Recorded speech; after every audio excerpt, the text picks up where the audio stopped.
Morning, Joe and the Pro. It's Friday. I'm the Prez. We've got my co-founder, Marco D'Angelo, with us. Super pumped to have you like always. That's a lie. But I am a little bit excited to have you. Hey, we're like color coordinated today. We're both in gray. Yeah, my kids call it a grout fit, as in a gray outfit. But anyway, this is our last show of the year with Morning Joe. We'll be back January 2nd. I'm going to Mexico, and I will not be doing shows while there, except for the presidential NFL address, the show with Kelly. Do you know why, Marco? I know, because that is the most watched show. Say it with some conviction, baby. Prez, you are a legend in your own mind. I'm a legend in my eldest daughter's mind, too. My youngest daughter is a bit smarter than that, but my eldest daughter does consider me a bit of a legend. She's still young. She'll learn. Okay, then. How'd you do in your NBA last night? I did not have an NBA play last night. We did have a bowl game, easy winner with Marshall. We got 5% play going today. Actually, my first 5% play of the entire basketball season. And we have that deal that we did yesterday, Prez. I made it run through today for this very reason. If you buy the 5% play tonight by itself, it's $30, Prez. If you take the 7-day package, normally $99, use coupon code MD59. You can pick up 7 days for $59. You'll spend $30 on the one play. It's insane not to take the 7-day package. We've been red hot in the NFL, 65% for the season on the NBA, and we've been on a great run the last 2 weeks. Actually, the number one capper at WagerTalk for the last 2 weeks in all sports combined. Excellent, Marco. I know you're rolling. NFL has been outstanding. What are you, 8-0 last two Sundays? No, we went 5-0 last week, 3-0 the Sunday before that. So it's been a real good run with the NFL. And this is the time of the year, Prez, that, we use statistics, but you got to bring in those situational spots at the end of the season. You got teams that are playing with nothing to play for, other teams playing with the world to play for. Some teams rise to the occasion just to play spoiler. Situational handicapping comes in more to play more in those final weeks than any other time of the year. Marco, let's talk a little bit of NBA, and then we're going to go into the NFL card. Listeners, make sure to watch yesterday's Morning Joe and the Pro. It's myself, Marco, and Drew Martin from Sports Memo. We take apart all the bowl games from Saturday onwards, including the two big ones. It's a great show. It was super fun to do. Marco, in NBA, what I want to talk to you about really is the Laker game for a sec. What's interesting here is, Anthony Davis is, they're dying to get him over in LA. He's remaining quiet, but I think you're going to get a really strong performance out of LeBron tonight, a bit of a statement game for him. They're coming back from a road trip. They lost their last 2 and 3 of their last 4. I think this number is slightly low. I could see it more around 6.5. I like the Lakers in this spot at -4. Yeah, the only thing I would be careful about in that game, Prez, is you touched upon it. The Lakers are returning off of a road trip. And I have been a big proponent in baseball and basketball. These are the two sports that I really look at this. Hockey as well, but I don't do hockey as often. I just do a few spot plays here and there. When teams return off of road trips, you got to remember that these guys are human beings, Prez. Everybody puts them up on pedestals because they're athletes and everything else, but they have regular lives like you and me. They're just maybe a little bit, more elaborate than you and me. Well, not you, because you're just, you're such a baller. But when they return home from a long road trip, they got wives, they got girlfriends, they got kids. Wives and girlfriends? Well, wives, or well, some of them might have both, but they have one or the other, you know what I mean? And when you come back off the road, you got normal things that you got to deal with. Your kids want to see and everything, and a lot of times that first game back, those teams are a little bit distracted because they were on the road, they're home, they're at the house for 24 hours, and then they're playing another game. So be careful with those spots. And the other thing about the Lakers, they were playing good ball about 2 weeks ago. And as you saw on this road trip, not as well. The thing that's changed about the Lakers in the last few games, if you go back to the beginning of December, they had a string of games where they were holding their opponents to under 40% shooting. All of a sudden, that defensive percentage has gone up. Last 4 games, 49, 42, 50, 48%. Not getting it done on the defensive end. And that's what you got to have when you're laying points in the NBA. Marco, one more quick NBA game I want to talk to you about, which I think is going to get a lot of play today, is the Boston Celtics at +1 against Milwaukee. I mean, look, Milwaukee is playing outstanding, and the Greek Freak is absolutely ridiculous right now. They've won their last 3 games and 5 of their last 6. They went home for 1 game where they played the Pelicans, and now they're actually back out on the road. This is the second game at home for Boston, which, in keeping with what you were saying, is actually usually the better spot to bet the Celtics. Coming into this year, nobody would expect the Celtics to be a dog at home against Milwaukee. It's close to a pick'em, but I've got to think the Celtics are going to lay the smackdown tonight. Well, the Celtics are playing their best ball of the season. I realize they've lost their last 2 games, but if you look right before that, Prez, 8 straight wins. And here's the thing on Boston. When the season started, Dave Koken and myself on the radio show, we did a little preview on how to handicap the NBA at the beginning of the season. And I actually warned people at the beginning of the season, don't jump on this Boston Celtic team and think that, they're going to be great right out of the gate. And what I pointed out was, realize the lineup that they were starting this season with, which was supposed to be their lineup last year, they never really played together. Gordon Hayward got hurt in the first game of the season last year, missed the entire season. Kyrie Irving was in and out of the lineup all year and then didn't finish the season. So it was going to take time to get a chemistry between these players and get everybody that were the key players last year all on the same page. Well, you finally saw that after about 2 months into the season. They're playing good basketball. I got to agree with you. They're going to make a statement game here with Milwaukee, but boy, it is tough to go against this Milwaukee team. And the Greek Freak, one of the favorites to be the MVP this year in the NBA. I like Milwaukee. This very well could be the Eastern Conference preview finals. I know you got Toronto there too. Kawhi Leonard. They're my top 3 teams in the East. I'm not sold on Philadelphia. They got too many. Philadelphia is still learning how to win. The 3 teams in the East is Boston, Milwaukee, and Toronto. Yeah, I've been on Toronto a lot because this year. Milwaukee's not learning how to win yet. Milwaukee, they had a great second half last year. I was think, after they I think fired Cleveland's the the team, dude. coach. Yeah, that's it. Hey, LeBron's not coming through that door anytime soon. Why is there no NBA team in Pittsburgh? The last team we had was, do you remember the movie, The Fish That Saved Pittsburgh? That was a basketball movie. Julius Erving, Dr. J was in that movie. Google it. You're such a movie buff. I can't believe I got one by you.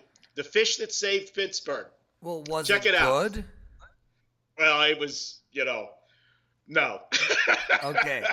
I'm not going to look it up. He's Marco. I'm the Prez. You're watching Morning Joe and the Pro. And make sure to head over to WagerTalk.com and get 7 days of Marco's plays, all sports, rolling in everything. What is the promo code again?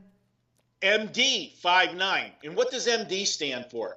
Moron dysfunctional? That could work too. Marco, My wife would confirm that. Lori would confirm that. I'd ask if that picture of the guy in the Navy suit behind you is you, but it looks like he's skinny. That's actually Lori's grandfather. Excellent. My mom did that. Yeah. So yeah, Lori peeking around the corner again. She won't go on camera. She's a stalker in the corner. Did you watch your Santa Claus video? Yes, Did you see? yes, and listeners, you have to head over to WagerTalk TV and check out the videos that Marco, Kelly, and the crew did in the studio this past Wednesday. My favorite was the Naughty and Nice video. I think you have an overinflated opinion on my poker game. I'm actually way worse than you suggested. Well, but it's a progress. We're working. It's a work in progress. We're going to get you there. Yes. At some point, you'll be able to enter a tournament and go as deep as I do. And then just stone cold bubble the money. Yeah. Nothing better than the bubble, huh? Next time you should just sit there with gum, hubba bubba, and just blow bubbles or something. There you go. Marco, we're going to talk some NFL? Yeah, baby. Let's look at some of the big games for this week, and let's start with the Chargers against Baltimore. The opening line came out at 5.5, and the Chargers are down to 4. Look, my take on this game is simple. Baltimore with Lamar Jackson, they've been playing great. They've won 4 or 5, almost won 5. But Marco, it's a little bit phony. Lamar Jackson has not put up any yards in the air. I think 180 is his best game in the air. And if you look deep into the numbers, they have played literally the bottom 10 run defense teams in football. Now they're playing a Chargers team who is great stopping the run. I think they're going to stack the box, and I think they're going to dare Lamar to put the ball in the air, and we might see a Joe Flacco sighting by the third quarter. I cannot see Baltimore covering this game. Yeah, I don't know if we want to see the Joe Flacco. I do. I got him in my fantasy league, and my fantasy league goes all the way through the playoffs. You're in trouble. Well, he's not I got Deshaun and Tom Brady, baby. Okay. I just want Flacco so I can trade him. There you go. You hit the nail on the head as far as the quality of the competition that Baltimore has faced, and that's why they've been able to get away with the style of game plan that they've had. Do you realize that Lamar Jackson has more rushing attempts, 114, than he has pass completions, 73? That's not a formula for success in today's NFL. I realize, and when we did this video this week, I got some flack on, with the comments. I love reading the YouTube comments. I'm sure you go back and read them all on the videos. I do. And guys were just crucifying me. They're 4-1. Yeah, I know they're 4-1 running that offense. But as you said, they've gone against teams that were, either backup quarterbacks playing, teams that have no defense at all. The test that we thought that Baltimore would get exposed was when they went to Kansas City. Because what were they going to do if they fell behind by 2 scores? Well, the Kansas City defense is so bad, they never got themselves in that position that they had to come out of that game plan. And the other part of it is they were able to continue running the football against Kansas City. And note on Kansas City, since they lost Kareem Hunt, they're not the same offense that they were early in the season. As much as Patrick Mahomes has had a great season, fantastic, and he is the MVP in the league. I know Drew Brees will probably win it because he's going to get some, body of work over, he's never won the MVP award. But when you lose a running back like that, teams change their defense coverage on you. This week, if the Chargers get up, this is going to be tough because, one, this is the best defense they faced, as you said, and this is the second best offense they faced. Kansas City being the best offense, this will be the second best. And Phillip Rivers is having an MVP-type season himself as well. I agree with you, Prez. I'm on the Chargers. We're in the minority in this game. The guys that are hardcore number guys, and I'm usually one of them in this situation, you have the better defense and you're getting points. That's generally a good success, a recipe for success in the NFL. but I just don't see it happening here with against the Chargers the way they're playing. And I keep pointing it out. Do you realize what the Chargers record is going back to last year? 20 wins out of their last 26 games. That's the best over that time span in the NFL. Yeah, and it's funny, because when you really look at it, Drew Brees has Kamara, Ingram, Michael Thomas, and you've got Patrick Mahomes with Tariq and Kelsey, Kareem Hunt for half the season. Phillip Rivers is the MVP. You can't, you couldn't argue with it. You want to make a case, but unfortunately right now, if the season ended today and they did the voting, he would be third in the voting. Marco, let's talk about Philadelphia and Houston. And look, Houston's playing really great ball. We get that. Here we sit again with Nick Foles coming in towards the end of the season. And Philadelphia looked really good last week, both offensively and defensively, and they're really not out of it. Minnesota fumbles one time in the next two games. Philly sweeps the board and they're in. And, Minnie's got two tough games ahead of them. I know they're playing Detroit this week, but it's not a guaranteed win. And then they're on the road against Chicago, who could still be playing for home field advantage. Philly's going to bring everything in this football game. They're minus 1.5. And I think where Houston's weakness is on their offensive line. And Philly's pass rush is finally back and clicking. I also think Houston is going to be fat and happy, something you would know a lot about. So I like the Eagles here. I like the Birds. All right, I'm just going to crucify you now because you're one of these guys jumping on that Philadelphia bandwagon. Do you know in the last 3 weeks that bandwagon, the shocks are worn out because everybody's jumped on the Philly bandwagon, off the Philly bandwagon. Now we're back on it. They jumped on it again with the Dallas game. Everybody and their brother was taking Philadelphia against Dallas, and it was a game that the final score said they went to overtime. They lost by 6, failed to cover the spread because of the goofy touchdown in overtime, but they never belonged in that game. Dallas ran roughshod over them the entire game. Dak Prescott threw for almost 500 yards. Dak Prescott, are you kidding me? Hey, even a broken clock is right twice a day. That's right. That's usually what they say to you whenever you're playing poker when you make a call and you're right. The situation with that game after that loss, when they went to L.A. and played the Rams and they announced Carson Wentz not playing, that line jumped 4 points from 9.5 to a close of 13 or 13.5. Nobody gave Philadelphia a shot. The Rams are coming home. They're in an angry mood after the Bears game. La-da-da-da-da. I bet Philly.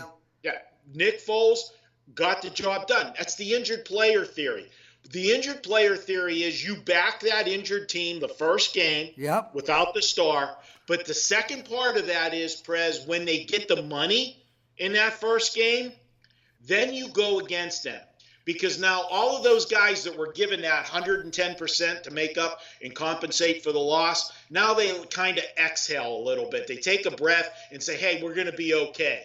Well, Nick Foles is a backup for a reason. I know he won a Super Bowl last year, and the Rams defense is not good. We've seen the Rams defense give up a lot of points in many games this year. Look at this Houston team. They don't beat themselves. Do you realize they have 3 turnovers total in their last 7 games? All 3 of them came in one game. That means 6 games they played clean. You've got Deshaun Watson, one of the most, exciting young quarterbacks, and he has gotten better as the season progressed. Everybody expected him to pick up right where he left off last year before the injury. You don't come back from that type of knee injury right away. It takes a full year, and he kept getting better. This team, until the last 2 weeks, was running the football very well. He was throwing the football. They don't make mistakes. The defense is playing good. Remember, this is the first year that and I don't want to jinx them because we only got 2 games to go, but when was the last time J.J. Watt made it through a full season uninjured? This defense is different. The wrong team's favorite here, Prez, and this is a spot with Philadelphia as the small favorite. I'm all over Houston in the teaser. Take Houston up over, go through the 3, the 4, the 6, and the 7. This is a great teaser play. There's another game that I'm sure you're going to talk about. It's a big game on Sunday night. That's the same situation. Wrong team's favored here. I'm taking Houston, and I'm using them on a lot of teasers. There you go. He's Marco. I'm the Prez. 2 more games, brother, and obviously one of them is the Sunday night game. But let's talk Pittsburgh and New Orleans first. You know, one thing about Pittsburgh, look, they went on the road. They lost to the Chargers. They lost to Oakland. They lost to Denver, and they snuck out a win against the the Jags. But they're a real streaky football team, and they have been under Tomlin with Big Ben at the helm for years. They won against New England last week. Now they're playing New Orleans. Everybody is slightly down on this New Orleans Saints offense now. You look at their last 3 games, 10 in Dallas, a phony 28 in Tampa Bay, and a pathetic 12 in Carolina. But New Orleans at home, their point differential is like double digits. They're just blowing teams out. 48-7 against that Philly team we were speaking about. They even beat the Rams by 10. I can't take Pittsburgh in this spot, and I'm weary to take New Orleans. Yeah, that's a tough spot. Pittsburgh has a few injuries too. Yesterday in practice, and this is a big one. Juju pulled a groin in practice yesterday.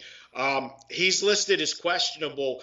If they lose him, that hurts the Steeler offense a lot. And the reason for that is the reason he's had such a great season. If you remember back in the day, whenever Antonio Brown was a rookie, he was opposite Mike Wallace. Mike Wallace was the man in Pittsburgh. And Antonio Brown had that breakout season like Juju's had this year simply because Mike Wallace would get all of the double teams and he was in single coverage and he was just beating his guys like a rented mule. And that's what Juju's done this year. Antonio Brown's still going to get the double teams, but they don't have that second defender or receiver like Juju. Washington has started to come around the last couple games with the Steelers draft pick this year out of Oklahoma State, but he hasn't progressed at the rate they wanted. So you got to watch Sunday morning and see if Juju's upgraded. The other thing, you got to worry about the Steelers. The Patriots have been such a pain in the Steelers' ass. There is no way to say it. Belichick has owned Tomlin last 5 years. I mean, every year just ruins my Christmas. They finally got that monkey off their back, so to speak. Does Pittsburgh have a letdown? They can't afford it, Prez. Baltimore's nipping on their heels. The one thing the Steelers have an advantage of, the Ravens play on Saturday. If the Chargers beat the Ravens, the Steelers have a little bit of breathing room. If they don't, they got to win this game. No ifs, ands, or buts about it because they'll slip into second place. And think about that for a second. 2 weeks ago, Kansas City had a lock on for the number 1 spot. They could drop to 5th seed, wild card. Pittsburgh had a lock on the number 2 spot a month ago. They could not only not win the division, not make a wild card.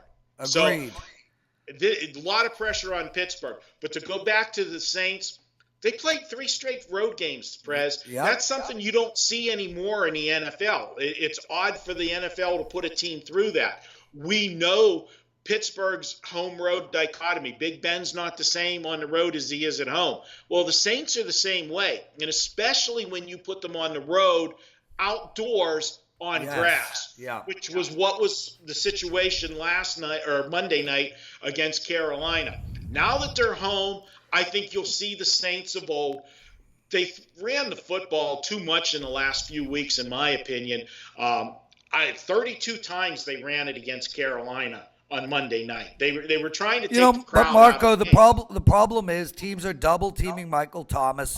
Watson, their tight end, is dropping the ball. Ted Ginn is out. It's not like Drew Brees has a whole lot of passing weapons. He doesn't, but he still has enough weapons there to get the job done. I think you're going to see a high-scoring game here. if Juju's in the lineup. I think Ben and Breeze are going to light it up on Sunday. This is a spot where Pittsburgh, everybody's going to look. This line, did you see what the total did? It went from 56 opener to 53, a 3-point drop. And that's simply because overreaction to Pittsburgh and New England, a 17-10 final, and that 12-9 final on Monday night. It was the type of games they were. It dictated it. You're going to see these two teams go up and down the field. I lean to the over in this one, Prez. As far as the game goes, I would like to take Pittsburgh plus the points, but it just bothers me to take the Steelers off of that big game against the Patriots, because this is a natural letdown spot if they didn't have so much on the line as far as the playoffs go. Marco, last game, but before we get to that, I find it very appropriate that you have the Grinch sitting on your shoulder. He's looking, I don't know why, but we call him Prez. Well, is that because Prez is the guy that sends out the money to everybody? Prez sends one lump sum to Marco to pay the guys that work for WagerTalk here in the U.S. because you're up there in Canada. Well, what a team we are. Marco, we are. I do love that, where Prez just let you guys in on a little thing that Prez does every time we sit down at a poker table together.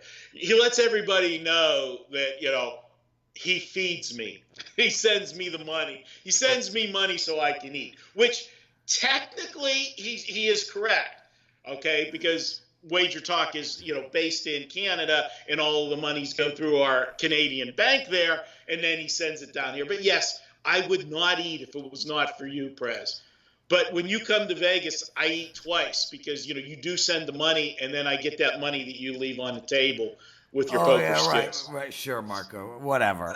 I'm not even going to get into it. Kansas City on the road here. Really, Marco, this is a must-win game for both teams.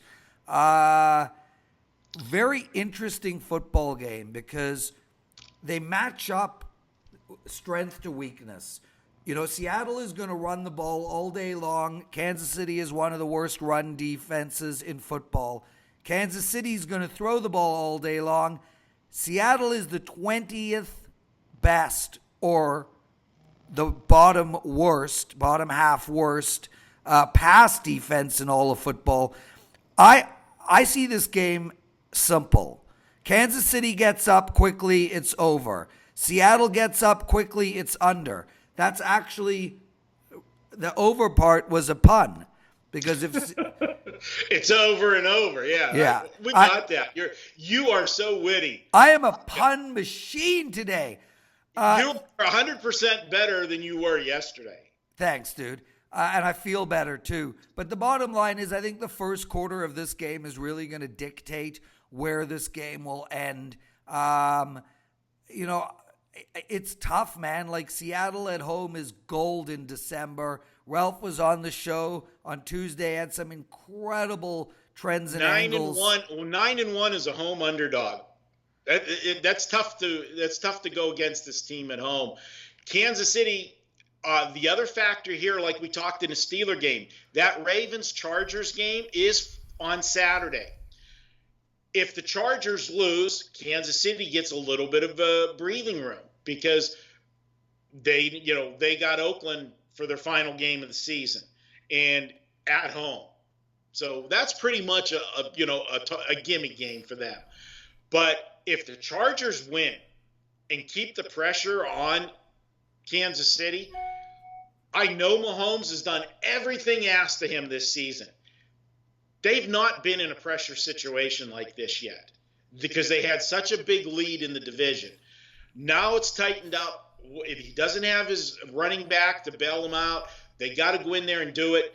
Kansas City, loudest outdoor venue in the NFL. Second toughest, Seattle. You got that 12th man factor going in there. I like Seattle in this game, Prez.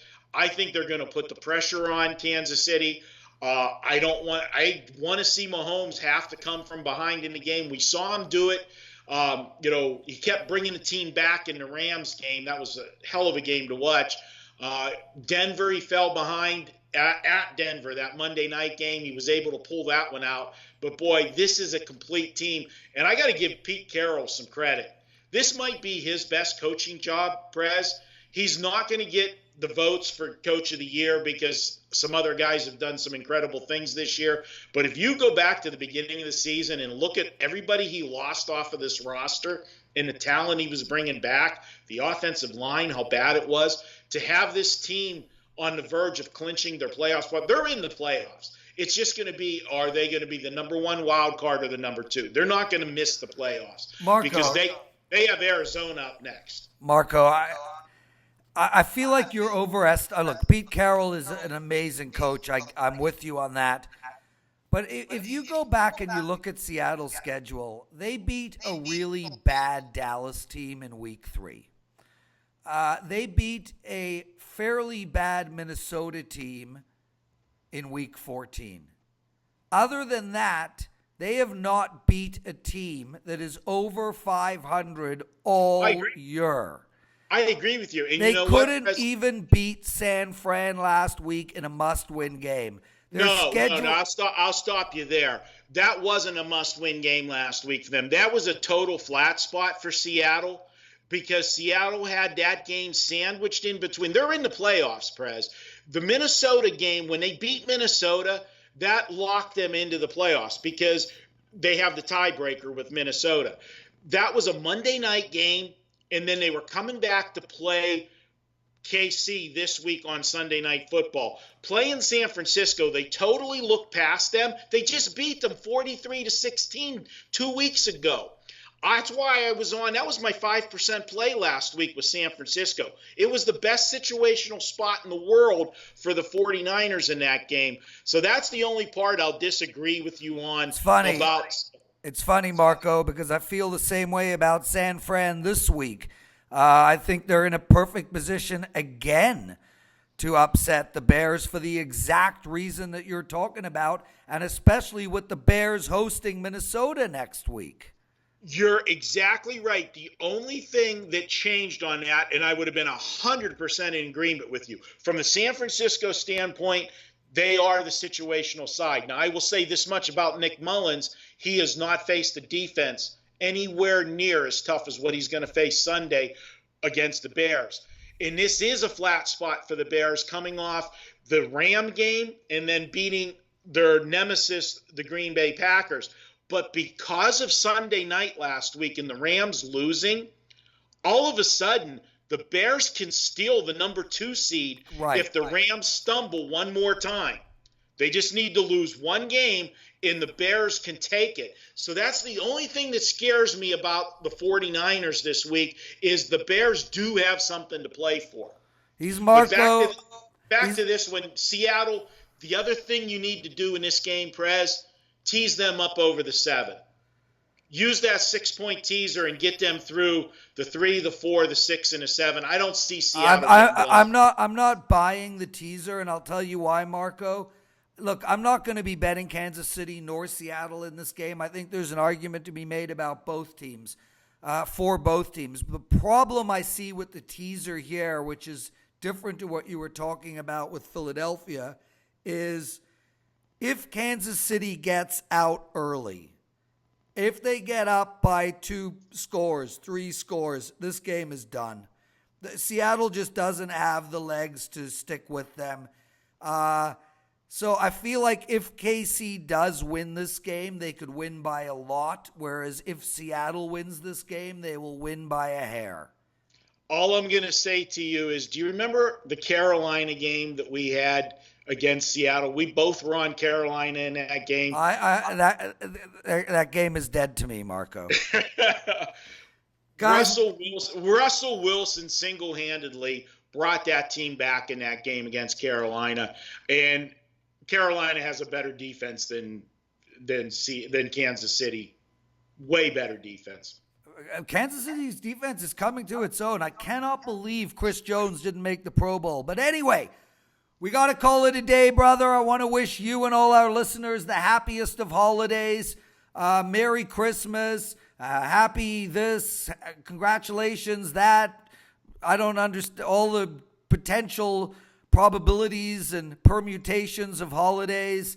But most importantly, a happy new year. 2018 was an incredible year for you and me personally, for WagerTalk as a company, and 2019 are going to be so much better. I can't thank everybody enough for being part of the WagerTalk family, for commenting on our videos, for watching our videos, and Marco for making us the most watched handicapping channel on YouTube by far. It's amazing, Prez. I whenever Johnny sends out those stats for our YouTube channel with our competitors, he usually sends it out around like pregame, right? Like before the game. Yeah, right before the game. Yeah, we call that pregame, right? Like yeah, pre-game. That's what they do. Yeah. It's soon to be postgame. Anyway, yeah. So, hey, Prez, from the bottom of my heart, I want to sincerely. I busted your balls yesterday when I said how bad you looked. You looked like death warmed over yesterday. You only look like death today, not warm, not leftovers. You're not warmed over. I'm having a great hair day, though, Marco. I have no great hair days. Dude, I'm going to the gym. It's back tricep day. If you had a friend named Jim, you'd be going to see him. There's a few. I could probably find a couple restaurants owned by a gym I could go to. Marco, I'd like to offer you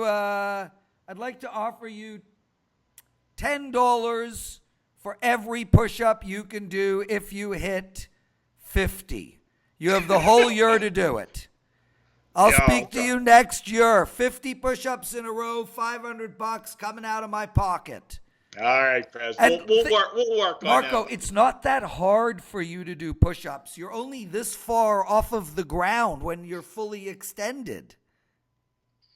Prez, come on. Are we going to start talking about? Are we going to start talking about how far people are from the ground? You really going to go there? Marco, I love you. That's when I'm horizontal. When I'm horizontal to the ground, I'm not that much lower than you when you're vertically from the ground. Well, I am a Jew. We're not known for our height. We're known for many other things, though. Oh, I heard some of the things that you personally are known for on some of the earlier videos this week, and I'm just like, I don't want to go there.